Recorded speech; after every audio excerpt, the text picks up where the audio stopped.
Chess നമുക്കിടയിൽ വളരെ വ്യാപകമായിട്ടുള്ളൊരു സാധാരണ കളിയാണ്. പക്ഷേ ചെസ്സിൻ്റെ ഉള്ളിൽ ഓരോ തവണ ഓരോ കരുക്കൾ നീക്കുമ്പോഴും അതിൻ്റെ ഉള്ളിൽ സാധ്യതകളുടെ എണ്ണം കൂടി കൂടി വരും. അപ്പോൾ എല്ലാവരും വിചാരിക്കും ചെസ്സ് കളിക്കുക എന്ന് പറയുന്ന കുറേ കാണാപ്പാഠം പഠിച്ചു വെച്ചാൽ വരാൻ സാധ്യതയുള്ള എല്ലാ മൂവ്മെൻറ്റുകളും പ്രെഡിക്റ്റ് ചെയ്ത് കളിക്കാമെന്നാണ്. പക്ഷേ നിങ്ങൾ മനസ്സിലാക്കേണ്ട കാര്യം, ഒരു ചെസ് കളിയുടെ ഉള്ളിൽ സാധ്യമായ ആകെ ഗെയിമുകളുടെ എണ്ണം അല്ലെങ്കിൽ മൂവ്മെൻറ്റുകളുടെ എണ്ണം എന്ന് പറയുന്നത് 10⁻120 എന്ന വലിയ സംഖ്യയോളമാണ്. അതായത് 10 കഴിഞ്ഞ് 120 പൂജ്യം ഇട്ടാൽ എത്രയും കിട്ടുമോ അത്രയും സാധ്യതകൾ ഒരു ചെസ്സ് കളിയുടെ ഉള്ളിലുണ്ട്. പക്ഷേ ഞാൻ ഈ പറഞ്ഞ സംഖ്യ ഉണ്ടല്ലോ, അത് നമ്മുടെ തലച്ചോറിന് സങ്കല്പിക്കാൻ കഴിയുന്ന സംഖ്യകളെക്കാൾ അപ്പുറമാണ്. അതായത് ഈ പ്രപഞ്ചത്തിലെ ആകെ നക്ഷത്രങ്ങളുടെ എണ്ണമോ കടപ്പുറത്തെ മണൽത്തരികളുടെ എണ്ണമോ ഈ പ്രപഞ്ചത്തിലെ മുഴുവൻ ആറ്റങ്ങളുടെ എണ്ണമോ എടുത്താൽ അതിനേക്കാളൊക്കെ വരും ഒരുപക്ഷെ ചെസ് എന്ന് പറയുന്ന കളിക്കുള്ളിലെ പരമാവധി സാധ്യതകൾ എന്ന് പറയുന്നത്. അതാണ് ഈ ഒരു ഗെയിമിൻ്റെ ബ്യൂട്ടി. ഇങ്ങനെയൊക്കെ ആണെങ്കിലും തമിഴ്നാട്ടിലെ ചെന്നൈയിൽ നിന്നുള്ള ഒരു 12 വയസ്സുകാരൻ അവനൊരു സമ്മർ ക്യാമ്പിൽ വെച്ച് ആദ്യമായി ഒരു ചെസ് ബോർഡിന് മുന്നിൽ വന്നിരുന്നിട്ട് കളി തുടങ്ങി. I want to become the world champion. ഒരു 6 വർഷത്തിന് ശേഷം അവൻ ഗ്രാൻഡ് മാസ്റ്ററായി മാറി. 12 വർഷത്തിന് ശേഷം സംഭവിച്ചത് എന്താണെന്ന് അറിയാമോ? ലോക ചെസ് ചരിത്രത്തിൽ തന്നെ ഏറ്റവും പ്രായം കുറഞ്ഞ ലോക ചാമ്പ്യനായി മാറി. അവൻ്റെ പേരാണ് ദൊമ്മരാജു ഗുഹേഷ്. ഈ പറയുന്ന 10⁻120 സാധ്യതകൾ ഒളിഞ്ഞിരിക്കുന്ന ആ മഹാവിസ്മയം ഉണ്ടല്ലോ, അത് 1500 വർഷങ്ങൾക്ക് മുമ്പ് അവൻ്റെ സ്വന്തം രാജ്യത്ത് തന്നെ കണ്ടുപിടിച്ചതാണെന്ന് കൂടി പറയുമ്പോഴാണ് ഒരു ഫീൽ ഉണ്ടാവുക. സത്യം പറഞ്ഞാൽ അവിടെ നിന്നാണ് ചെസ്സിനെ കുറിച്ചുള്ള നമ്മുടെ കഥ ആരംഭിക്കുന്നത്. ഇനി നമ്മൾ പോകേണ്ടത് ചെസ് എന്ന് പറയുന്ന ആ സ്ട്രാറ്റജിക് ഗെയിം എവിടെ നിന്ന് സ്റ്റാർട്ട് ചെയ്തു എന്ന ചരിത്രത്തിലേക്കാണ്. അത് നമ്മളെ 6-ാം നൂറ്റാണ്ടിലേക്ക് കൊണ്ടുപോകും. ഇന്ത്യയുടെ ഉത്തരഭാഗത്തിലേക്ക് അല്ലെങ്കിൽ വടക്ക് ഭാഗത്തുള്ള ഗുപ്ത സാമ്രാജ്യത്തിലേക്ക്. ലോകത്തിന് 0, decimal system, high level algebra, പൈയുടെ മൂല്യം, സൗരയൂഥത്തിൻ്റെ കേന്ദ്രം സൂര്യനാണെന്ന തിയറി, ഇതെല്ലാം നൽകിയ കൾച്ചർ, ലോകത്തിലെ ഏറ്റവും കോംപ്ലക്സായ ഗണിതശാസ്ത്ര കളി ഇതേ സംസ്കാരം തന്നെയാണ് കണ്ടുപിടിച്ചതെന്ന് പറയുമ്പോൾ അത് വെറും ഒരു കോയിൻസിഡൻസ് അല്ല. അന്ന് ഈ കളിയുടെ പേര് ചതുരംഗം എന്നായിരുന്നു. സംസ്കൃതത്തിൽ അതിൻ്റെ അർത്ഥം സൈന്യത്തിൻ്റെ 4 വിഭാഗങ്ങൾ എന്നാണ്. അഷ്ടപഥ എന്ന് വിളിച്ചിരുന്ന ഒരു 8x8 ബോർഡിൽ നമ്മുടെ പഴയകാല ഇന്ത്യൻ യുദ്ധമുറകളെ കൃത്യമായി അനുകരിക്കുന്ന ഒരു പക്കാ സിമുലേഷനായിട്ടാണ് ചെസ് ഗെയിം അല്ലെങ്കിൽ അന്നത്തെ ചതുരംഗം ഉണ്ടാകുന്നത്. ഏതൊക്കെയാണ് 4 സൈനിക വിഭാഗങ്ങളെന്ന് നിങ്ങളോട് പറയേണ്ട കാര്യമില്ല. എന്നാലും നമ്മൾ പറയുന്ന ആന, രഥം, കുതിരപ്പട, പിന്നെ കാലാൾപ്പട. ഇന്നത്തെ ചെസ് ബോർഡിലേക്ക് വരുമ്പോൾ ബിഷപ്പാണ് നമ്മുടെ ആന. അതായത് ഏത് കോണിലൂടെയും ശത്രുനിരകളെ തകർത്തിരുന്ന ആ പഴയ ആന.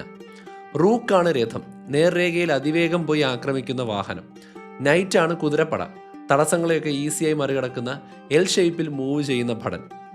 പിന്നെ പോണാണ്, അതായത് നമ്മുടെ കാലാള്, ഓരോ ചുവട് മുന്നോട്ട് പോയി കോണോട് കോൺ യുദ്ധം ചെയ്യുന്ന നമ്മുടെ ബേസിക് പടയാളി.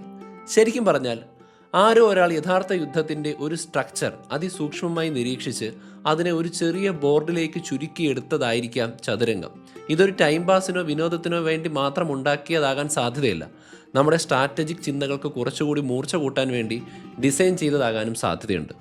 പക്ഷെ പിന്നീട് ഇന്ത്യയിൽ നിന്ന് 6-ാം നൂറ്റാണ്ടിൽ ചതുരംഗം നേരെ പേർഷ്യയിലേക്ക് യാത്ര തിരിച്ചു. പേർഷ്യയിൽ അതിന് ഷത്രജ് എന്നൊരു പുതിയ പേര് കിട്ടി.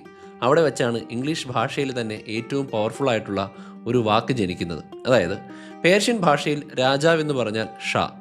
ഒരു കളിക്കാരൻ ശത്രുരാജ്യത്തിനൊരു ത്രെറ്റ് കൊടുക്കുമ്പോൾ അവൻ ഷാ എന്ന് പറയും. രാജാവിന് ഇനി രക്ഷപ്പെടാൻ ഒരു വഴിയുമില്ലാതാകുമ്പോൾ ഷാമാറ്റ് എന്ന് പറയും.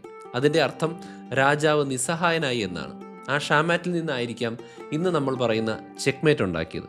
അങ്ങനെ അത് പേർഷ്യയിൽ നിന്ന് അറേബ്യൻ പെനിൻസുലയിലേക്ക് പടർന്നു. 9-ാം നൂറ്റാണ്ടിൽ അൽ അദ്ലി എന്ന് പറയുന്ന ഒരാൾ ചെസ് സ്ട്രാറ്റജികളെ കുറിച്ച് ആദ്യത്തെ പുസ്തകം എഴുതി. അങ്ങനെ ചെസ്സിനെ ശരിക്കും ഒരു ബുദ്ധിപരമായിട്ടുള്ള അച്ചടക്കമായിട്ട് ഉയർത്തിക്കൊണ്ടുവന്നു. പിന്നീട് 8-ാം നൂറ്റാണ്ടിൽ മൂറിഷ് അധിനിവേശത്തിലൂടെ അത് സ്പെയിനിലേക്കും അവിടെ നിന്ന് നേരെ യൂറോപ്പിലേക്കും എത്തി. പക്ഷേ 15-ാം നൂറ്റാണ്ട് എത്തിയപ്പോഴേക്കും യൂറോപ്പ് ഈ കളിയെ മൊത്തത്തിൽ അങ്ങോട്ട് മാറ്റിമറിച്ചു. അന്ന് ഏറ്റവും വീക്കായിരുന്ന കരുവായിരുന്നു ക്യൂൻ അഥവാ രാജ്ഞി. വെറും ഒരു കള്ളി മാത്രം കോണോട് കോൺ നീങ്ങിയിരുന്ന ആ കരു പെട്ടെന്ന് ബോർഡിൽ ഏറ്റവും പവർഫുൾ ആയിട്ടുള്ള ആയുധമായി മാറി. ഏത് ദിശയിലേക്കും എത്ര ദൂരത്തിനും അതിന് പോകാമെന്നായി. അന്ന് കാസ്റ്റിലെ ഇസബെല്ല ഫസ്റ്റിനെ പോലെയുള്ള കരുത്തുറ്റ യൂറോപ്യൻ രാജ്ഞിമാരുടെ ഉദയമായിരിക്കാം ഇത്തരം മാറ്റങ്ങൾക്ക് കാരണമായതെന്ന് ഹിസ്റ്റോറിയൻസ് പറയുന്നു. ഇന്ത്യയിൽ ഒരു മന്ത്രിയുടെ സ്ഥാനത്ത് തുടങ്ങി വെച്ച ആ കരു പെട്ടെന്ന് ബോർഡിലെ ഏറ്റവും ഡേഞ്ചറസ് ആയിട്ടുള്ള ആയുധമാക്കി മാറ്റി. അതുപോലെ പോണുകൾക്ക് ആദ്യത്തെ മൂവിൽ 2 കള്ളി മുന്നോട്ട് പോകാനുള്ള പവർ കിട്ടി. എൻ പാസൻ്റെ കാസ്ലിംഗ് പോലെയുള്ള റൂളുകൾ ഒഫീഷ്യലായി. അങ്ങനെ 15-ാം നൂറ്റാണ്ടോടെ നമ്മൾ ഇന്ന് കളിക്കുന്ന ചെസ്സ് അതിൻ്റെ പൂർണ്ണ രൂപത്തിൽ എത്തിച്ചേർന്നു. ഒന്ന് ആലോചിച്ച് നോക്കൂ, 1500 വർഷങ്ങൾ. അന്ന് ഗുപ്ത സാമ്രാജ്യത്തിൻ്റെ വാർ റൂമുകളിൽ തുടങ്ങി ഇന്ന് ലോകമെമ്പാടുമുള്ള 10 കോടിയിലധികം ഓൺലൈൻ കളിക്കാരുടെ സ്ക്രീനുകളിൽ വരെ എത്തി നിൽക്കുന്ന ഒരൊറ്റ കളി. ഒരിക്കലും മുറിയാത്ത ഒരൊറ്റ ചരിത്രരേഖ. മിക്ക ആളുകളുടെ ഉള്ളിലും ഭയങ്കരമായിട്ടുള്ള ഒരു തെറ്റിദ്ധാരണയുണ്ട് ചെസ്സിനെക്കുറിച്ച്. ചെസ് ഒരു കാൽക്കുലേഷൻ മാത്രം നിറഞ്ഞ കളിയാണെന്ന് പലരും പറയാറുണ്ട്. ഗ്രാൻഡ് മാസ്റ്ററൊക്കെ അടുത്ത 20 നീക്കങ്ങൾ അവരുടെ തലച്ചോറിൽ സിമുലേഷൻ പോലെ കണക്ക് കൂട്ടി വച്ചിട്ടുണ്ടാകും എന്നൊക്കെയാണ് നമ്മൾ പൊതുവെ വിചാരിക്കുന്നത്. പക്ഷേ സത്യം പറഞ്ഞാൽ യഥാർത്ഥത്തിൽ അവിടെ സംഭവിക്കുന്നത് അതൊന്നുമല്ല. 1970കളിൽ കാർണഗി മെലോൺ യൂണിവേഴ്സിറ്റിയിലെ ഹെർബർട്ട് സൈമണും വില്യം ചേസും ചേർന്ന് വളരെ ഇൻട്രസ്റ്റിംഗ് ആയിട്ടുള്ള ഒരു പരീക്ഷണം നടത്തി. അവർ ഗ്രാൻഡ് മാസ്റ്റർമാർക്കും അതുപോലെ തുടക്കക്കാരായിട്ടുള്ള ചെസ്സ് കളിക്കാർക്കും ചെസ് പൊസിഷനുകൾ 5 സെക്കൻഡ് നേരത്തേക്ക് മാത്രം കാണിച്ചു കൊടുത്തു. എന്നിട്ടത് അവരുടെ ഓർമ്മയിൽ നിന്ന് കറക്റ്റ് പ്ലേസിലേക്ക് വെക്കാനായിട്ട് പറഞ്ഞു. അപ്പോൾ എന്താ സംഭവിച്ചേ? ഗ്രാൻഡ് മാസ്റ്റർമാർ വളരെ കൃത്യമായി ആ ബോർഡ് റീകൺസ്ട്രക്ട് ചെയ്തു. പക്ഷേ ആദ്യമായിട്ട് ചെസ്സ് കളിക്കുന്നവർക്ക് കുറച്ച് കരുക്കൾ മാത്രമേ ഓർത്തെടുക്കാൻ പറ്റുള്ളൂ. പക്ഷേ നമ്മുടെ പഠനം അവിടെയല്ല. അടുത്ത തവണ അവർ ചെയ്തത് ഒരു യഥാർത്ഥ ഗെയിമിൽ ഒരിക്കലും സംഭവിക്കാൻ സാധ്യതയില്ലാത്ത രീതിയിൽ കരുക്കളെ റാൻഡമായിട്ട് നിർത്തിവെച്ചു. അപ്പോൾ എന്തായിരിക്കും റിസൾട്ട്? അപ്പോൾ നമ്മൾ വിചാരിക്കും ഗ്രാൻഡ് മാസ്റ്റർമാരായിരിക്കും അഡ്വാൻസർ എന്ന്. പക്ഷേ അവരും ഇതേപോലെ യാതൊരു തരത്തിലും കൃത്യമായി ഓർത്തെടുക്കാൻ പറ്റാത്ത കൺഫ്യൂഷനിലേക്ക് പോയി. അതായത് വർഷങ്ങളോളമുള്ള അവരുടെ ട്രെയിനിങ്ങിലൂടെ 10,000-കണക്കിന് ചെസ് പാറ്റേണുകൾ അവരുടെ ലോങ് ടേം മെമ്മറിയിൽ സ്റ്റോർ ചെയ്തിരിപ്പുണ്ട്. അവർ ഒരു ബോർഡ് കാണുമ്പോൾ അവരുടെ മനസ്സിൽ വരുന്ന ഒറ്റ ചോദ്യം ഇതായിരിക്കും: ഈ ഒരു സ്ട്രക്ചർ ഇതിനു മുമ്പ് കളിച്ച ഏതൊക്കെ കളികളോട് സാമ്യമുള്ളതാണ്? ഈ ഒരു പെട്ടെന്നുള്ള പാറ്റേൺ റെക്കഗ്നിഷനെ നമ്മൾ ചങ്കിങ് എന്നാണ് വിളിക്കുന്നത്. പിന്നീട് മാൽക്കം ഗ്ലാഡ്വെൽ, അതായത് 10,000 അവർ റൂളാക്കി പോപ്പുലറാക്കിയ ആ ഡെലിബറേറ്റ് പ്രാക്ടീസ് ആശയം കൊണ്ടുവന്ന സൈക്കോളജിസ്റ്റ് ഉണ്ടല്ലോ, അദ്ദേഹം ആൻഡേഴ്സ് എറിക്സനുമായിട്ട് ചേർന്ന് ചെസ് കളിക്കാരെക്കുറിച്ച് കൃത്യമായിട്ടുള്ളൊരു കാര്യം മുന്നോട്ട് വെച്ചു.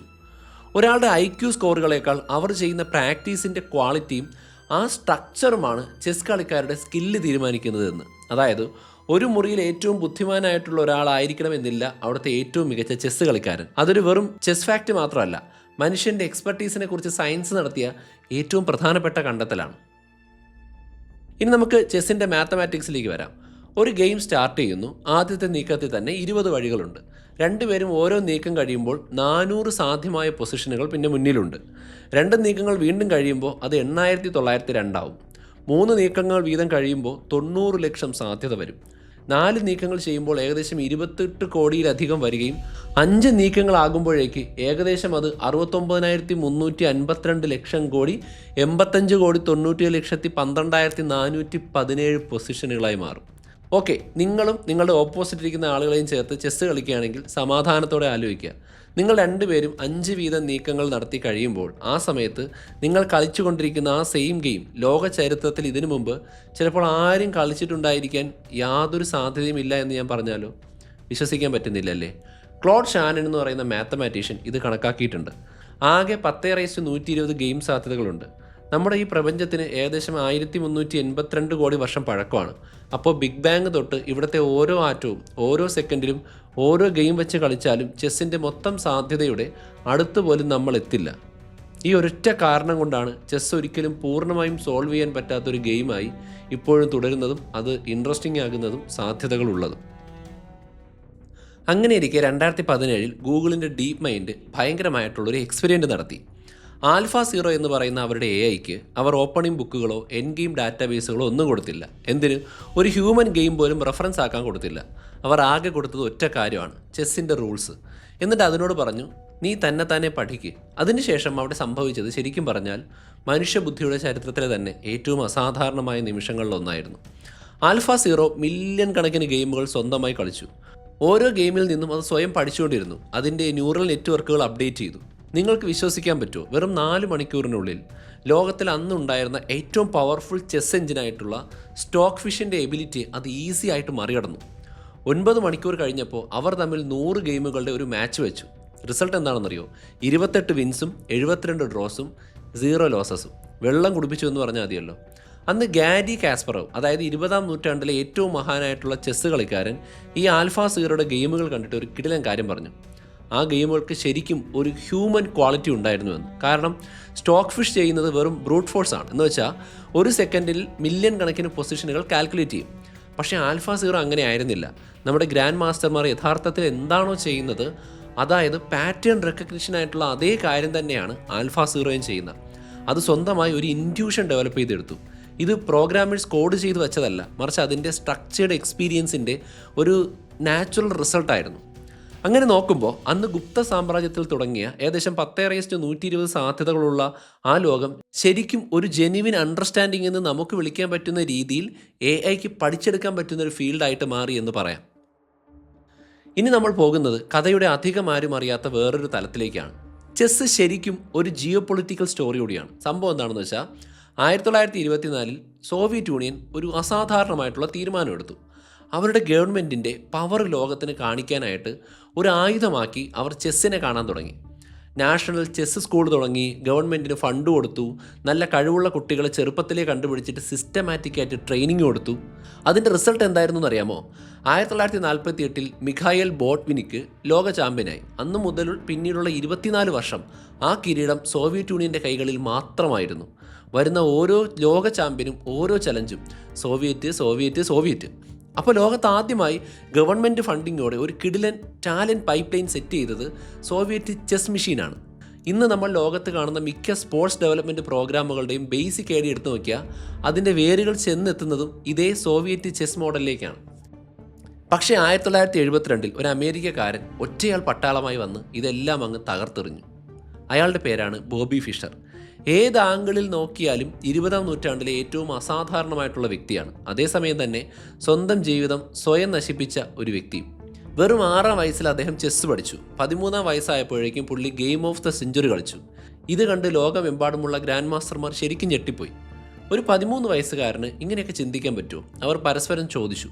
പിന്നെ 15ാം വയസ്സിൽ ആ കാലത്തെ ഏറ്റവും പ്രായം കുറഞ്ഞ ഗ്രാൻഡ് മാസ്റ്ററുമായി. പക്ഷേ ഇവിടെ നമ്മൾ ശ്രദ്ധിക്കേണ്ട ഒരു വ്യത്യാസമുണ്ട്.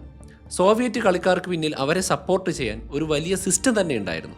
എന്നാൽ ഫിഷറിന് ആകെ ഉണ്ടായിരുന്നത് കുറച്ച് ബുക്കുകൾ, പിന്നെ ചെസ്സിനോടുള്ള ഭ്രാന്തമായ ഒബ്സർവേഷൻ, അതിലുപരി ലോകത്ത് മറ്റാർക്കും അവകാശപ്പെടാൻ കഴിയാത്ത അദ്ദേഹത്തിൻ്റെ ജന്മനായിട്ടുള്ളൊരു പ്രതിഭ, അത്രമാത്രം.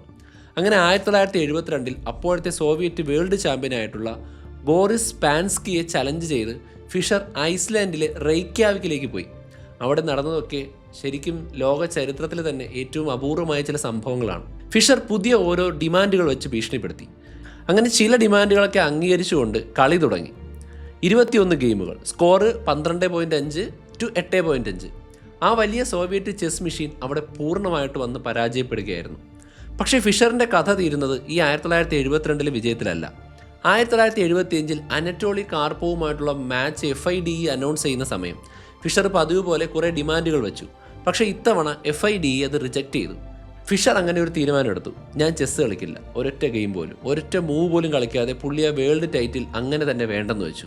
പിന്നീടുള്ള 20 വർഷം പ്രൊഫഷണൽ ചെസ്സിൽ നിന്ന് അദ്ദേഹം പൂർണ്ണമായിട്ടും അപ്രത്യക്ഷനായി.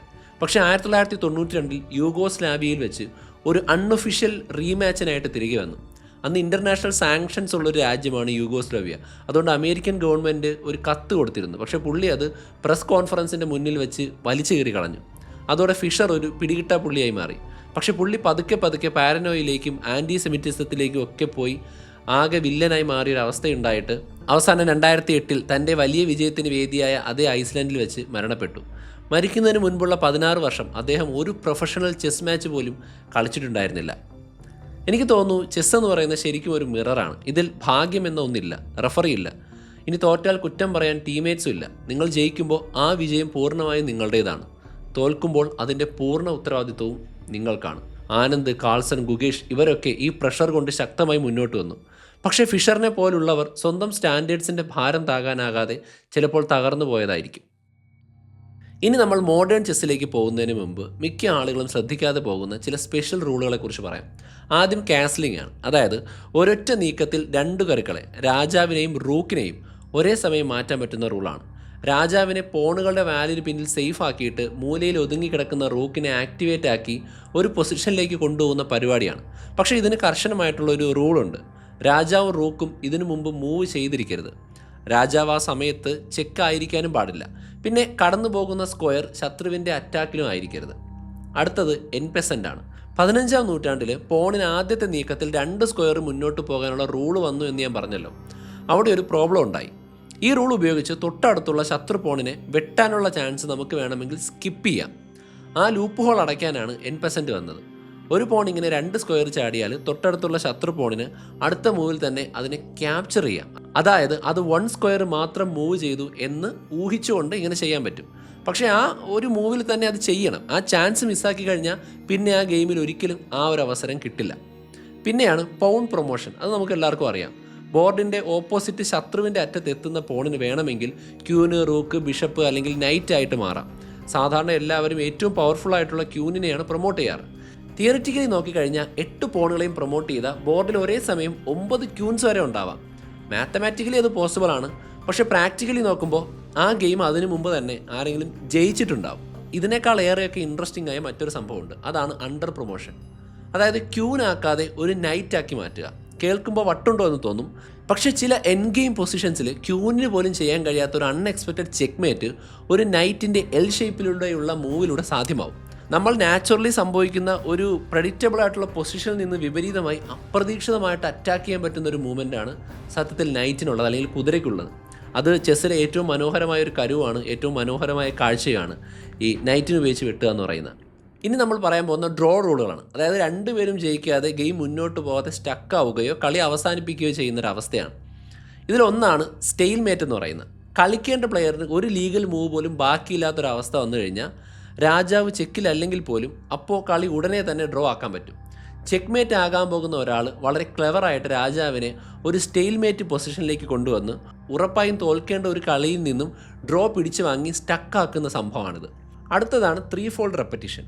ബോർഡിലെ ഒരേ പൊസിഷൻ 3 തവണ ആവർത്തിച്ചാൽ പ്ലെയർ അത് ക്ലെയിം ചെയ്യണം. അങ്ങനെ അല്ലെങ്കിൽ ഓട്ടോമാറ്റിക്കലി ഡ്രോ ആവില്ല. പക്ഷേ തോൽക്കാൻ പോകുന്ന പ്ലെയറിന് വേണമെങ്കിൽ കരുതി കൂട്ടി പൊസിഷനുകൾ റിപ്പീറ്റ് ചെയ്ത് എസ്കേപ്പ് ചെയ്യാനുള്ള വഴിയാണ് 3 ഫോൾഡ് റെപ്പറ്റീഷൻ. അടുത്തതാണ് 50 മൂവ് റോൾ. തുടർച്ചയായ 50 മൂവ്മെൻറ്റ് കഴിഞ്ഞിട്ടും ഒരു പോണും അനങ്ങിയിട്ടില്ല, ഒന്നിനെയും വെട്ടിയിട്ടുമില്ല എങ്കിൽ നമുക്ക് ഡ്രോ ക്ലെയിം ചെയ്യാം. രക്ഷയില്ലാത്ത ഒരു പൊസിഷനിൽ ജയിക്കാൻ പോകുന്ന പ്ലെയർ വെറുതെ ഇട്ട് ടോർച്ചർ ചെയ്യുന്നത് തടയാൻ വേണ്ടിയിട്ടുള്ളൊരു റൂളാണ്. ശരിക്കും മാത്തമാറ്റിക്സിൻ്റെ രൂപത്തിൽ വന്നൊരു കരുണയാണ്, അല്ലെങ്കിൽ ഒരു ദയാണിത്. അടുത്തതാണ് ഇൻസഫിഷ്യൻറ്റ് മെറ്റീരിയൽ. രണ്ടുപേരുടെയും കയ്യിൽ ചെക്ക്മേറ്റ് ചെയ്യാൻ മാത്രമുള്ള കരുക്കളില്ലെങ്കിൽ കളി ഉടനെ ഡ്രോ ആകും. അതായത് മാത്തമാറ്റിക്കലി അത് അസാധ്യമാണ് എന്ന് ചുരുക്കം. പിന്നെയുള്ളത് മ്യൂച്വൽ എഗ്രിമെൻ്റ് ആണ്. 2 കളിക്കാർക്കും സമ്മതമാണെങ്കിൽ കളിയിലെ ഏത് ഘട്ടത്തിലും ഡ്രോ ആക്കാൻ പറ്റും. ഗ്രാൻഡ് മാസ്റ്റർ ലെവലിലൊക്കെ ഇതൊരു കിടിലൻ ടാക്റ്റിക്കൽ വെപ്പണാണ്. റിസ്കി ആയിട്ടുള്ള ഒരു ഫൈറ്റിൽ പോയി തോൽക്കുന്നതിനേക്കാൾ ചെറിയൊരു അഡ്വാൻറ്റേജ് ഉള്ള സമയത്ത് ഡ്രോ അക്സെപ്റ്റ് ചെയ്യുക. ഇതാണ് ബുദ്ധി. ഈ പറഞ്ഞ 5 ഡ്രോ റൂളുകൾ ആകാശത്ത് നിന്ന് പൊട്ടി വീണതല്ല. 1500 വർഷങ്ങൾ, ബില്യൺ കണക്കിന് ഗെയിമുകൾ, ഓരോ പ്രശ്നങ്ങൾ വരുമ്പോഴും ഈ കളി സ്വയം സോൾവ് ചെയ്ത് അപ്ഡേറ്റ് ചെയ്തെടുത്ത റൂളുകളാണിതൊക്കെ. ഇനി മോഡേൺ ചെസ്സിൻ്റെ കഥ വരുമ്പോൾ അത് ഈ കളിയെക്കുറിച്ചുള്ളത് മാത്രമല്ല. ഞാനീ പറഞ്ഞ ഇത്രയും പഴക്കമുള്ള ഗെയിമിൻ്റെ അറ്റൻഷൻ എക്കോണമിയുടെയും ഡാറ്റ എക്കോണമിയുടെയും ഡിജിറ്റൽ പ്ലാറ്റ്ഫോമുകളുടെയും ഒക്കെ തന്നെ ഒരു സങ്കരമായിട്ടുള്ള അവസ്ഥയാണ്. മാഗ്നസ് കാൾസൺ കേട്ടിട്ടില്ലേ? ചെസ് ചരിത്രത്തിൽ തന്നെ ഏറ്റവും ഉയർന്ന ഈലോ റേറ്റിംഗ് ഉള്ള വ്യക്തി. 2882 അദ്ദേഹത്തിൻ്റെ പോയിന്റ്. ഇപ്പോൾ ഈ ചെസ്സിൻ്റെ കഴിവിനെ വിശദീകരിക്കുന്ന റേറ്റിങ്ങിനാണ് ഈലോ എന്ന് പറയുന്നത്. അതിൻ്റെ റേഞ്ച് മനസ്സിലാക്കാൻ ഞാനൊരു കാര്യം പറയാം. സാക്ഷാൽ ഗാരി കാസ്പ്രോവ് എന്ന് പറയുന്ന വ്യക്തിയുടെ peak rating 2851. 2013 Magnus Carlsen world ചാമ്പ്യനായി. പിന്നെ 2014, 16, 18, 21 അങ്ങനെ 5 തവണ തുടർച്ചയായിട്ട് ടൈറ്റിൽ നിലനിർത്തി. പക്ഷേ 2022 അദ്ദേഹം ലോകത്തെ മുഴുവൻ ഞെട്ടിച്ചുകൊണ്ടൊരു കാര്യം പറഞ്ഞു. ഇനി താൻ വേൾഡ് ചാമ്പ്യൻഷിപ്പ് ഡിഫെൻഡ് ചെയ്യില്ല. ഒഫീഷ്യലായിട്ട് അദ്ദേഹം പറഞ്ഞ കാരണം ക്ലാസിക്കൽ ഫോർമാറ്റ് ഭയങ്കര ബോറിംഗ് ആണ്, എനിക്ക് ചെസ്സിൽ മോട്ടിവേഷൻ കിട്ടുന്നില്ല എന്നൊക്കെയാണ്. പക്ഷേ മെയിൻ സ്ട്രീം മീഡിയ അധികം ചർച്ച ചെയ്യാത്ത വലിയൊരു ബിസിനസ് ആംഗിൾ ഇതിന് പിന്നിലുണ്ട്. 2022 ഓഗസ്റ്റിൽ, അതായത് മാഗ്നസിൻ്റെ ഈ അനൗൺസ്മെൻറ്റിന് ഏതാനും ആഴ്ചകൾക്ക് മുമ്പ് chess.com ഒരു കാര്യം അനൗൺസ് ചെയ്തു. മാഗ്നസ് കാൾസൺ 2013 കോഫൗണ്ട് ചെയ്ത പ്ലേ മാഗ്നസ് ഗ്രൂപ്പിനെ അവർ ഏറ്റെടുക്കുകയാണ്. ഏകദേശം $82 മില്യൺ ഡീലാണ്. മാഗ്നസ് ആ കമ്പനിയിലെ ഒരു മേജർ ഷെയർ ഹോൾഡറാണ്. 100 മില്യണിൽ കൂടുതൽ രജിസ്റ്റേർഡ് യൂസേഴ്സുള്ള chess.com, chess24, chessable എല്ലാം കൂടി ഉൾപ്പെടുത്തി ഒരു ഓൺലൈൻ ചെസ് മാർക്കറ്റിൽ അവർ കംപ്ലീറ്റ് ഡോമിനൻസ് കൊണ്ടുവന്നു. ഒപ്പം മാഗ്നസ് chess.comൻ്റെ ഗ്ലോബൽ അംബാസഡറുമായിട്ട് മാറി. അപ്പോൾ chess.comൻ്റെ സ്പീഡ് ചെസ് ചാമ്പ്യൻഷിപ്പുകളും ഓൺലൈൻ ടൂർണമെൻറ്റുകളും ഇതാണ് ഇനി ചെസ്സിൻ്റെ ഭാവി എന്ന് പറഞ്ഞു വരികയും ലോകത്തെ കൺവിൻസ് ചെയ്യുന്ന രീതിയിൽ മാഗ്നസ് കാൾസനെ ഉപയോഗിക്കുകയും ചെയ്തു. FIDയുടെ പരമ്പരാഗത വേൾഡ് ചാമ്പ്യൻഷിപ്പിനെ chess.com മറികടക്കുന്ന രീതിയിൽ ബാക്കിയുള്ള ആർക്കും കൺട്രോൾ ഇല്ലാതെ അതിനെ ഏറ്റെടുക്കുകയാണ് ചെയ്തിരിക്കുന്നത്. അതൊരു ഭയങ്കര ബിസിനസ്സാണ്. ലോകത്തിലെ ഏറ്റവും മികച്ച പ്ലെയർ തന്നെ ആ വേൾഡ് ടൈറ്റിൽ വേണ്ടെന്ന് വെക്കുമ്പോൾ സ്വാഭാവികമായിട്ടും ടൈറ്റിലിൻ്റെ വാല്യൂ അവിടെ ഇടിയാൻ സാധ്യതയുണ്ട്. പക്ഷേ അതിനെ അവർ ബിസിനസ്സാക്കി മാറ്റി. ഇനി നമുക്ക് 2022 സെപ്റ്റംബർ 4 സിഗ്ഫീൽഡ് കപ്പിലേക്ക് വരാം. വെറും ഒരു 12 വയസ്സുകാരനായിട്ടുള്ള ഹാൻസ് നീമാൻ സാക്ഷാൽ മാഗ്നസ് കാൾസനെ അവിടെ അട്ടിമറിച്ചു. തൊട്ടടുത്ത ദിവസം തന്നെ മാഗ്നസ് ആ ടൂർണമെൻറ്റിൽ നിന്ന് പിന്മാറി. ഒപ്പം ദുരൂഹത നിറഞ്ഞൊരു ട്വീറ്റ് ഇട്ടു. ഓപ്പോസിഷൻ ചീറ്റ് ചെയ്തതാണോ എന്ന ചോദ്യം. ഒരു ഫുട്ബോൾ മാനേജർ തലകുലുക്കി ചിരിക്കുന്ന ഒരു വീഡിയോ ക്ലിപ്പും അതിൻ്റെ കൂടെയുണ്ട്. അതോടെ ചെസ് ലോകം അക്ഷരാർത്ഥത്തിൽ പൊട്ടിത്തെറിച്ചു. ദിവസങ്ങൾക്കുള്ളിൽ മാഗ്നസിൻ്റെ കമ്പനി വാങ്ങിയ മാഗ്നസിനെ അംബാസഡറാക്കിയ chess.com ഒരു 72 പേജ് റിപ്പോർട്ട് റിലീസ് ചെയ്തു. നീമാൻ 2020 ശേഷം 100-ലധികം ഓൺലൈൻ ഗെയിമുകൾ ചീറ്റ് ചെയ്തിട്ടുണ്ടാകാൻ സാധ്യതയുണ്ട് എന്നുള്ള ഡാറ്റ മുൻനിർത്തിയാണ് അവരത് പറഞ്ഞത്. അങ്ങനെ അവൻ്റെ അക്കൗണ്ട് അവർ സസ്പെൻഡ് ചെയ്തു. നീമാൻ തൻ്റെ 12-ാം വയസ്സിലും 16-ാം വയസ്സിലും ഓൺലൈൻ ചെസ്സിൽ ചീറ്റ് ചെയ്തിട്ടുണ്ട് എന്ന് സമ്മതിച്ചു. പക്ഷേ ഓവർ ദ ബോർഡ് ഗെയിമിൽ, അതായത് നേരിട്ട് കളിക്കുന്ന കളികളിൽ ഒരിക്കലും ചീറ്റ് ചെയ്തിട്ടില്ല എന്ന് ഉറപ്പിച്ചു പറഞ്ഞു. അവിടെ നമ്മൾ മനസ്സിലാക്കേണ്ട ഒരു നിർണായകമായിട്ടുള്ള ഫാക്റ്റ് ഉണ്ട്. chess.com പുറത്തുവിട്ട 72 പേജുള്ള റിപ്പോർട്ടിൽ തന്നെ ഇൻ പേഴ്സൺ മാച്ചുകളിൽ നീമാൻ ചീറ്റ് ചെയ്തതിന് തെളിവില്ല. പക്ഷേ ഈ ആരോപണം തെളിയിക്കാൻ നമ്മുടെ കയ്യിൽ യാതൊരു സാധ്യതയില്ല. അതായത് ഇവരുടെ ഈ വലിയ ചെസ് ബ്രാൻഡിനുള്ളിൽ കളിച്ച കളികളുടെ തെളിവ് വെച്ചാണ് ഒരു റിപ്പോർട്ട് ഉണ്ടാക്കിയത്. അപ്പോൾ വേറൊരാൾക്കും അത് കാണാൻ പറ്റില്ല. പക്ഷേ ഈ ആരോപണം ഉണ്ടല്ലോ, അത് കാട്ടുതീ പോലെ പടർന്നിട്ട് പല മേജർ ടൂർണമെൻറ്റുകളിൽ നിന്ന് ബാൻ കിട്ടി. അങ്ങനെ പുള്ളിയുടെ കരിയർ പോകുന്ന വക്കിലെത്തിയപ്പോൾ 2022 ഒക്ടോബറിൽ $100 മില്യൺ ലോ സ്യൂട്ട് ഫയൽ ചെയ്തു. Magnus Carlsen, chess.com, Danny Rensch, Hikaru Nakamura എന്നിവർക്കെതിരെയാണ് ഇതുണ്ടായിരുന്നത്. അപകീർത്തി നടത്തിയെന്നും പ്രൊഫഷണൽ ചെസ്സിൽ നിന്ന് ഒഴിവാക്കാൻ ഗൂഢാലോചന നടത്തിയെന്നൊക്കെയാണ് പറഞ്ഞത്. ഒടുവിൽ 2023 അവരൊരു സെറ്റിൽമെൻറ്റിലെത്തി. അതിൻ്റെ മുഴുവൻ വിവരങ്ങളും കിട്ടിയിട്ടില്ല. പക്ഷേ നീമാൻ്റെ chess.com അക്കൗണ്ട് റീസ്റ്റോർ ചെയ്തു. ഓവർ ദ ബോർഡിൽ നീമാൻ ചീറ്റ് ചെയ്തതിന് തെളിവില്ലെന്ന് മാഗ്നസ് പബ്ലിക്കായി സമ്മതിച്ചു. പിന്നീട് അവർ തമ്മിൽ പലതവണ നേരിട്ട് കളിക്കുകയും ചെയ്തു. അങ്ങനെയിരിക്കെ 2026 ഏപ്രിലിൽ നെറ്റ്ഫ്ലിക്സ് ഒരു ഡോക്യുമെൻ്ററി പുറത്തിറക്കി. അൺടോൾഡ് ദ ചെസ്മേറ്റ്സ് എന്നായിരുന്നു പേര്. അതിൽ മാഗ്നസ്, നീമാൻ, നക്കാമുറ, ഡാനി റെഞ്ച് എന്നിവരെല്ലാം ഉണ്ടായിരുന്നു. അതിലൊരു നിർണായകമായിട്ടുള്ള വെളിപ്പെടുത്തൽ വന്നു. നീമാനോട് മാഗ്നസ് തോറ്റതിൻ്റെ പിറ്റേ ദിവസം തന്നെ മാഗ്നസ് കാൾസൻ്റെ അച്ഛൻ നേരിട്ട് chess.com'ുമായി കോൺടാക്റ്റ് ചെയ്തിരുന്നു. അതായത് നീമാനെ പബ്ലിക്കായി അക്യൂസ് ചെയ്യുന്നതിന് മുൻപ്. ഒന്ന് ആലോചിച്ച് നോക്കിയേ, ലോകത്തിലെ ഏറ്റവും വലിയ ചെസ് ഗെയിമുകളുടെ ഡാറ്റാബേസ് ഇരിക്കുന്നത് ഒരു പ്രൈവറ്റ് കമ്പനിയുടെ കയ്യിലാണ്. ഈ ആരോപണം വന്നപ്പോൾ കമ്പനി 72 പേജ് റിപ്പോർട്ട് എവിഡൻസ് ആക്കി പബ്ലിഷ് ചെയ്തു. ആ ഇൻവെസ്റ്റിഗേഷൻ നടത്തിയതും അത് പബ്ലിഷ് ചെയ്തതും അവർ തന്നെയാണ്. ഈ ആരോപണം ഉന്നയിച്ച വ്യക്തിയുമായിട്ട് ഫിനാൻഷ്യൽ ഇടപാടുകളുള്ളതും ഇതേ കമ്പനിക്കാണ്. ആ ഒരു ഡാറ്റ ഇൻഡിപെൻഡൻ്റായിട്ട് വെരിഫൈ ചെയ്യാമെന്ന് വെച്ചാൽ പുറത്തുള്ള ഒരു ഏജൻസിക്കും അതിൽ ആക്സസ് ഇല്ലതാണ്. സത്യം പറഞ്ഞാൽ ഹാൻസ് നീമാൻ ചീറ്റ് ചെയ്തോ ഇല്ലയോ എന്നുള്ളതല്ല കഥ. ഇതിൻ്റെ ഡാറ്റ മോണോപോളിയാണ് എന്നുള്ളതാണ് ഇവിടുത്തെ പ്രശ്നം. ഡാറ്റ ആരുടെ കയ്യിലാണോ അവരാണ് സത്യം തീരുമാനിക്കുന്നത്. ഇനി നമ്മൾ പോകുന്നത് ഈ കഥയുടെ ഏറ്റവും അഭിമാനകരമായിട്ടുള്ള ഭാഗത്തേക്കാണ്. വർഷം 1988 വിശ്വനാഥൻ ആനന്ദ് എന്ന് പറയുന്ന ചെന്നൈയിൽ നിന്നുള്ള 18-കാരൻ ഇന്ത്യയുടെ ആദ്യത്തെ ചെസ് ഗ്രാൻഡ് മാസ്റ്ററായി. 2000, 2007, 2008, 2010, 2012 അങ്ങനെ 5 വേൾഡ് ടൈറ്റിൽ കിട്ടി. പക്ഷേ ആനന്ദിൻ്റെ ഏറ്റവും വലിയ കോൺട്രിബ്യൂഷൻ ആ ടൈറ്റിലുകൾക്കും അപ്പുറമാണ്. തമിഴ്നാട്ടിലോ കേരളത്തിലോ ആന്ധ്രയിലോ ഒക്കെയുള്ളൊരു കുട്ടി വിശ്വനാഥൻ ആനന്ദ് വേൾഡ് ചാമ്പ്യൻ ആകുന്നത് കാണുമ്പോൾ ആ കുട്ടിയുടെ മനസ്സിലുണ്ടാകുന്ന ഒരു ഷിഫ്റ്റ് ഉണ്ട്. ചെസ് എന്ന് പറയുന്നത് സോവിയറ്റ് ഗ്രാൻഡ് മാസ്റ്റർമാരുടെയും വെസ്റ്റേൺ ഇൻ്റലക്ച്വൽസിൻ്റെയും മാത്രം ഗെയിമാണ്. ആ ഒരു ചിന്തയാണ് അവിടെ തകരുന്നത്. ഒരു ഇന്ത്യക്കാരന് ലോകത്തിലെ ഏറ്റവും മികച്ചവനാകാമെന്ന് വരുമ്പോൾ ഇന്ത്യ എന്ന് പറയുന്ന രാജ്യത്തിൻ്റെ അഭിമാനം മുന്നിൽ നിൽക്കുകയും ഇവിടെയുള്ളവർക്ക് അത് പഠിക്കണമെന്ന് തോന്നുകയും ചെയ്യും. അതായിരുന്നു ഏറ്റവും വലുത്. അതോടെ പേരൻസ് കുട്ടികളെ ചെസ്സ് കളിപ്പിക്കാനായിട്ട് ക്ലാസ്സുകൾ ചേർക്കാൻ തുടങ്ങി. സ്കൂളുകളിൽ ചെസ് പ്രോഗ്രാം വന്നു. അങ്ങനെ ഓൾ ഇന്ത്യ ചെസ് ഫെഡറേഷൻ ലോകത്തിലെ തന്നെ ഏറ്റവും സ്ട്രോങ് ആയിട്ടുള്ള ചെസ് ഫെഡറേഷനുകൾ ഒന്നായി മാറി. തമിഴ്നാടാണെങ്കിൽ ഇന്ത്യയുടെ ചെസ് ക്യാപിറ്റലായി മാറി. ഒരൊറ്റ സ്റ്റേറ്റിൽ നിന്ന് ലോകത്തിലെ ഒരു റീജിയണും കൊണ്ടുവരാത്തത്ര എണ്ണം ഗ്രാൻഡ് മാസ്റ്റർമാർ അവിടെ നിന്നുണ്ടായി. അങ്ങനെ Viswanathan Anand west bridge Anand chess academy സ്ഥാപിച്ചു. ഇന്ത്യയിലെ ഏറ്റവും മികച്ച 5 യങ് ടാലൻസിനെയാണ് അദ്ദേഹം നേരിട്ട് കോച്ച് ചെയ്തത്. ഗുഗേഷ് ദൊമ്മരാജു, പ്രജ്ഞാനന്ദ, വൈശാലി രാമേഷ് ബാബു, നിഹാൽ സരിൻ, റൗനക് സാധ്വാനി. സോവിയറ്റ് യൂണിയൻ ഒരിക്കൽ ഗവൺമെൻറ് പവർ ഉപയോഗിച്ച് തെളിയിച്ച ആ മോഡൽ ഗെയിം, ഈ ഗെയിം കണ്ടുപിടിച്ച നമ്മുടെ ജനാധിപത്യ രാജ്യം 1500 വർഷങ്ങൾക്ക് ശേഷം വളരെ മനോഹരമായിട്ട് ഇവിടെ റെപ്ലിക്കേറ്റ് ചെയ്തു. 2024 ഒക്ടോബർ 22 ഹംഗറിയിലെ ബുഡാപെസ്റ്റാണ് സ്ഥലം. 45ാമത്തെ ഫിഡെ ചെസ് ഒളിമ്പ്യാഡ് നടക്കുന്നു. 1927 മുതൽ 2 വർഷത്തിലൊരിക്കൽ നടക്കുന്ന ചെസ്സിൻ്റെ ടീം ഒളിമ്പിക്സ് ആണിത്. ഇന്ത്യക്ക് ഇതിനു മുമ്പ് വെങ്കല മെഡലുകൾ കിട്ടിയിട്ടുണ്ട്. 2022 ചെന്നൈ ഒളിമ്പ്യാഡിൽ ഉൾപ്പെടെ. പക്ഷേ സ്വർണ്ണം ഒരിക്കലും കിട്ടിയിട്ടില്ല. ഓപ്പൺ സെക്ഷൻ്റെ ഫൈനൽ റൗണ്ട് ഗുഗേഷ് ദൊമ്മരാജു ബോർഡിന് മുന്നിലുണ്ട്. ഇന്ത്യക്ക് ഗോൾഡ് മെഡൽ കിട്ടണമെങ്കിൽ ജയിച്ചേ തീരും. ഗുഗേഷ് അവിടെ ജയിച്ചു. തൊട്ടടുത്ത ബോർഡിൽ അർജുൻ എരിഗേസിയും ജയിച്ചു. ഇന്ത്യ സ്ലൊവേനിയ 3.5 to 0.5 എന്ന സ്കോറിന് തകർത്തു. അതേസമയം തന്നെ വുമൺ സെഷനിലുള്ളത് വൈശാലി രാമേഷ് ബാബുവാണ്, അതായത് നമ്മുടെ പ്രജ്ഞാനന്ദയുടെ സിസ്റ്റർ. ആ ഒരു ടീം ഒന്നാകെ ചേർന്ന് അസർബൈജാനെ 3.5 to 0.5 പരാജയപ്പെടുത്തി. അവിടെ എടുത്തു പറയേണ്ട ഒരു ഫാക്റ്റ് എന്താണെന്നറിയാമോ? പ്രജ്ഞാനന്ദയും വൈശാലിയും ചെസ് ഹിസ്റ്ററിയിലെ തന്നെ ആദ്യത്തെ ഗ്രാൻഡ് മാസ്റ്റർ സഹോദരങ്ങളാണ്. അങ്ങനെ ഇന്ത്യ ഒരേ സമയം ഓപ്പൺ കാറ്റഗറിയിലും വിമൻസ് കാറ്റഗറിയിലും ഗോൾഡ് അടിച്ചു. 97 വർഷത്തെ ചെസ് ഒളിമ്പ്യാഡ് ഹിസ്റ്ററിയിൽ ആദ്യമായി ഒരൊറ്റ യൂറോപ്യൻ രാജ്യത്തിന് പോലും പോഡിയത്തിൽ ഇടമില്ലാതെ പോയ ഒരു വർഷമായി അത് മാറി. അങ്ങനെ ചെസ് ലോകത്തിന് സമ്മാനിച്ച അതേ രാജ്യം ലോകത്തിലെ ഏറ്റവും മികച്ച ചെസ് നേഷനായി മാറി. രോമാഞ്ചം എന്ന് പറഞ്ഞാൽ മതിയല്ലോ. അവിടെ ഗാലറിയിലെ ഓരോ റൗണ്ടിലും വളരെ ആകാംക്ഷയോടെ ഇരുന്ന ഒരു അമ്മയുണ്ടായിരുന്നു, നാഗലക്ഷ്മി, പ്രജ്ഞാനന്ദയുടെയും വൈശാലിയുടെയും അമ്മ. അവർക്ക് ചെസ് കളിക്കാൻ അറിയില്ല, ബോർഡിലെ പൊസിഷനുകളൊന്നും അവർക്ക് മനസ്സിലാവില്ല. പക്ഷേ പ്രോപ്പറായിട്ടുള്ള സപ്പോർട്ട് ഇല്ലാത്തതുകൊണ്ട് തൻ്റെ കുട്ടികളുടെ ടാലൻറ്റ് വേസ്റ്റ് ആകരുത് എന്ന് അവർക്ക് നിർബന്ധമുണ്ടായിരുന്നു. അങ്ങനെ വർഷങ്ങൾക്ക് മുമ്പ് സ്വന്തം ജോലി വരെ ഉപേക്ഷിച്ച് വേൾഡ് ടൂർണമെൻറ്റുകളിൽ കുട്ടികളോടൊപ്പം ഫുൾ ടൈം നിഴല് പോലെ അവർ നിന്നു. ഇന്ന് ഇൻ്റർനെറ്റിൽ അവർക്കൊരു പേരുണ്ട്, ഗ്രാൻഡ് മാസ്റ്റർ മദർ. ആ ഒരു ഹിസ്റ്റോറിക് മൊമെൻ്റ് കഴിഞ്ഞ് 3 വർഷങ്ങൾക്ക് ശേഷം, അതായത് 2024 എക്സാക്ട്ലി ഡിസംബർ 12 സിംഗപ്പൂരിൽ ഫിഡെ വേൾഡ് ചെസ് ചാമ്പ്യൻഷിപ്പ് നടക്കുന്നു. 14ാമത്തെ ഗെയിം ഫൈനലാണ്.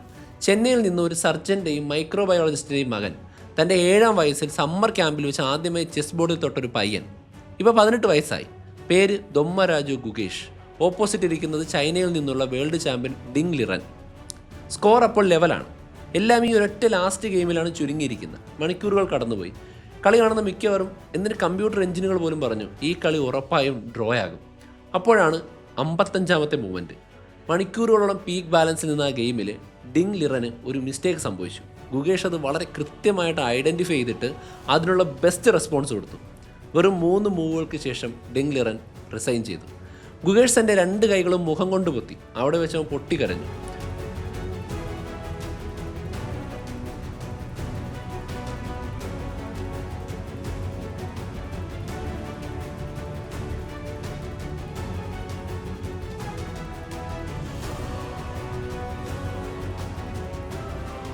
പതിനെട്ട് വയസ്സും 195 ദിവസവും പ്രായമുള്ള ചെസ് ഹിസ്റ്ററിയിൽ തന്നെ ഏറ്റവും പ്രായം കുറഞ്ഞ ലോക ചാമ്പ്യൻ. കാസ്പറോവിനേക്കാൾ ചെറുപ്പം, ക്രാംനിക്കിനേക്കാൾ ചെറുപ്പം, കാൽസനേക്കാൾ ചെറുപ്പം, ഈ കിരീടം വെച്ച മറ്റൊരാളെക്കാളും ചെറുപ്പം. അങ്ങനെ ഇന്ത്യയിലെ തമിഴ്നാട്ടിലെ ചെന്നൈ 1500 വർഷങ്ങൾക്ക് മുമ്പ് ഗുപ്ത സാമ്രാജ്യത്തിൻ്റെ കൊട്ടാരങ്ങളിൽ ഒരു വാർ സിമുലേഷനായി നിന്ന ആ ഗെയിം ഇന്ന് കറങ്ങിത്തിരിഞ്ഞ ലോകത്തിലെ ഏറ്റവും യങ്ങായ വേൾഡ് ചാമ്പ്യനെ ലോകത്തിന് മുന്നിൽ പ്രസൻറ്റ് ചെയ്യുന്നു. ശരിക്കും ആ സർക്കിൾ അവിടെ പൂർണ്ണമാവുകയായിരുന്നു. സത്യം പറഞ്ഞാൽ ഇതിനിടയ്ക്ക് എനിക്ക് മനസ്സിലായൊരു കാര്യമുണ്ട്. ചെസ് ഒരിക്കലും നമ്മൾ കരുതുന്നത് പോലെ വെറും ഒരു കളി മാത്രമല്ല. ഹൈ ഐക്യു ഉണ്ടെങ്കിലേ ചെസ്സ് കളിക്കാൻ പറ്റൂ എന്ന് പറയുന്നത് ശരിയല്ല. ഡീപ്പ് കാൽക്കുലേഷനാണ് ചെസ്സ് എന്ന് പറയുന്നതും ഗ്രാൻഡ് മാസ്റ്റർമാരെ സ്റ്റഡി ചെയ്യുമ്പോൾ മനസ്സിലാകുന്ന കാൽക്കുലേഷനും ഒക്കെ നമ്മൾ നോക്കിക്കഴിഞ്ഞാൽ പാറ്റേൺ റെക്കഗ്നിഷനാണ്. പിന്നെ ഐസൊലേറ്റഡ് ജീനിയസ് ഉണ്ടാകാമെന്ന് ബോബ് ഫിഷർ തെളിയിച്ചു എന്നുണ്ടെങ്കിലും AI പ്രോട്ടീനുകൾ ഡിസ്കവർ ചെയ്യുന്ന, ക്യാൻസർ ഡിറ്റക്റ്റ് ചെയ്യുന്ന, എന്തിന് കവിതകൾ വരെ എഴുതുന്ന ഈ പുതിയ ലോകത്ത് ചെസ് ഒരിക്കലും സോൾവ് ചെയ്യാൻ പറ്റാത്ത, ആർക്കും പൂർണ്ണമായും കീഴടക്കാൻ കഴിയാത്ത ഒരു ഇൻഫിനിറ്റ് പോസിബിലിറ്റി ആയിട്ട് നിലനിൽക്കുന്നു. ഇന്ന് വരെ ആരും കണ്ടിട്ടില്ലാത്ത ഒരു പുതിയ പൊസിഷൻ ഓരോ ഗെയിമിലും അവിടെ നിങ്ങൾക്കായി കാത്തിരിപ്പുണ്ട്. മനുഷ്യൻ്റെ തലച്ചോറിന് പൂർണ്ണമായും മനസ്സിലാക്കാൻ കഴിയാത്ത ഈ ഗെയിം കണ്ടുപിടിച്ച ആ രാജ്യം, നമ്മുടെ രാജ്യം, ഇന്നും ചാമ്പ്യന്മാരെ സൃഷ്ടിക്കുകയാണ്. സോ അടുത്ത് നിങ്ങളൊരു തമാശയ്ക്കായാലും സീരിയസ് ആയാലും ഒരു ചെസ് ബോർഡിന് മുന്നിലിരിക്കുമ്പോൾ ഒരൊറ്റ കാര്യം മാത്രം ഓർക്കുക, നിങ്ങൾ വെറും ഒരു ഗെയിം കളിക്കുകയല്ല, ഇന്ത്യ ക്രിയേറ്റ് ചെയ്ത മനുഷ്യനോ AIക്കോ ഇതുവരെ പൂർണ്ണമായും ഡീകോഡ് ചെയ്യാൻ പറ്റാത്ത വിശാലമായൊരു യൂണിവേഴ്സിലേക്ക് നിങ്ങൾ കാലെടുത്ത് വെച്ചിരിക്കുകയാണ്. ആ ചെസ് ബോർഡ് ഇതുവരെ ലോകത്താരും പരീക്ഷിച്ചിട്ടില്ലാത്ത നിങ്ങളുടെ ഒരു പുതിയ നീക്കത്തിനായി കാത്തിരിക്കുകയാണ്. ഏതായിരിക്കും നിങ്ങളുടെ ആ നീക്കം? സോ വീഡിയോ അവസാനിപ്പിക്കുന്നതിന് മുമ്പ് jrstudioedu.com എന്ന് പറയുന്ന എൻ്റെ ബ്ലോഗിൽ കയറുകയാണെങ്കിൽ എൻ്റെ 3-4 യൂട്യൂബ് ചാനൽസിലും സോഷ്യൽ മീഡിയ പ്ലാറ്റ്ഫോംസിലുള്ള കംപ്ലീറ്റ് കാര്യങ്ങളും അതിൻ്റെ ഡീപ്പ് അനാലിസിസും റെഫറൻസുകളും നിങ്ങൾക്ക് കാണാം. മാത്രമല്ല കൂടുതൽ ഡീറ്റെയിൽസ് ഓരോ വീഡിയോസിൻ്റെയും ഡിസ്ക്രിപ്ഷനിലുണ്ട്. അവിടെ നിങ്ങൾക്ക് തെറ്റ് ചൂണ്ടിക്കാണിക്കാനുള്ള, സംശയങ്ങൾ ചോദിക്കാനുള്ള, ഇൻട്രസ്റ്റിംഗ് ആയിട്ടുള്ള മറ്റ് വീഡിയോകൾ കണ്ടെത്താനുള്ള അവസരവും courses.jrstudioedu.com എൻ്റെ കോഴ്സുകളിലൂടെ നിങ്ങൾക്ക് സ്കില്ല് വർദ്ധിപ്പിക്കാനുള്ള അവസരമുണ്ട്. തീർച്ചയായിട്ടും ചെക്കൗട്ട് ചെയ്യുക. ഡിസ്ക്രിപ്ഷനും കമൻറ്റും നോക്കുക. മറ്റൊരു എപ്പിസോഡ് വീണ്ടും കാണാം. അതുവരെ